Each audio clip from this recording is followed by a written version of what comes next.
తెలంగాణ ప్రజలందరికీ నమస్కారము. మొన్న ఈరోజు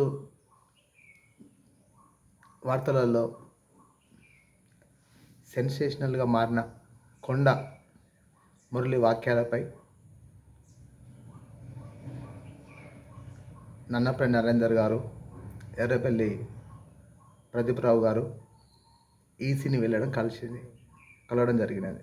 ఎందుకంటే కొండ మురళి గారు గత ఎన్నికలలో మేము కొంత ఇట్లా అమౌంట్ మేము ఖర్చు పెట్టినామని చెప్పేసి ఒక ఫిగర్ చెప్పడం జరిగింది.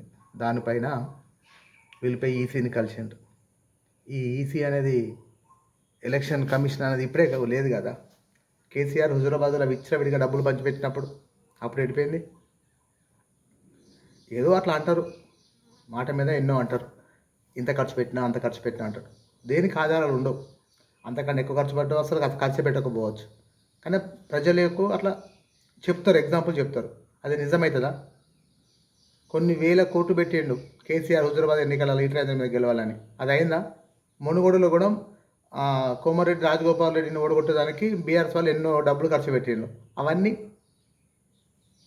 ఇవన్నీ అట్లా ఏదో జరుగుతుంటే దాన్ని పట్టుకొని కొండమురళి బదనాం చేయడానికి అది చాలా పొరపాటు చేస్తూ ఉన్నారు. కొండమురళి గారు మాట్లాడిండు, చెప్పిండు ప్రజలను ఉద్దేశించి ఈ విధంగా ఇట్లా అవుతాయి, ఖర్చు అవుతాయి అదే అని చెప్పిండు. ఆయన తన బాధ చెప్పుకున్నాడు. ఏదో దానిని పట్టుకొని ఇదేదో కొండమురళి తప్పు చేసిండు, కొండసరిగా మంత్రి పదవి పోతుంది, ఇవన్నీ చేయడం చాలా బాధాకరం. మేము కాంగ్రెస్ పార్టీ వాళ్ళం దీని మీద స్పందిస్తాం. ఎందుకంటే నాయకులు అనేవాళ్ళు వాళ్ళ ప్రజల యొక్క మనోభావాలకు అర్థమయ్యే రీతిలో వాళ్ళు చెప్పుకుంటారు, వాళ్ళ బాధలు చెప్పుకుంటూ ఉంటారు. ఎగ్జాంపుల్ దాన్ని దృష్టిలో పెట్టుకొని పదవి పోతుంది, అది చాలా పొరపాటు. పదవి ఎందుకు పోతుంది? ఆమె ప్రజలు ఎన్నుకోబడ్డ వ్యక్తి, ఆమె మేడం గారు. ఖచ్చితంగా మేడం గారు పదవి ఉండాలి. ఇంకా ప్రజల బలంతో రాబోయే ఎన్నికలలో మంచిగా అధిక మేరతో గెలవాలి. ఈ స్థానిక సంస్థ ఎన్నికలలో కూడా కాంగ్రెస్ జెండాలను అన్ని గ్రామాలలో ఎగరేసి కొండ దంపతుల యొక్క నాయకత్వాన్ని అందరూ బలపరచాలి.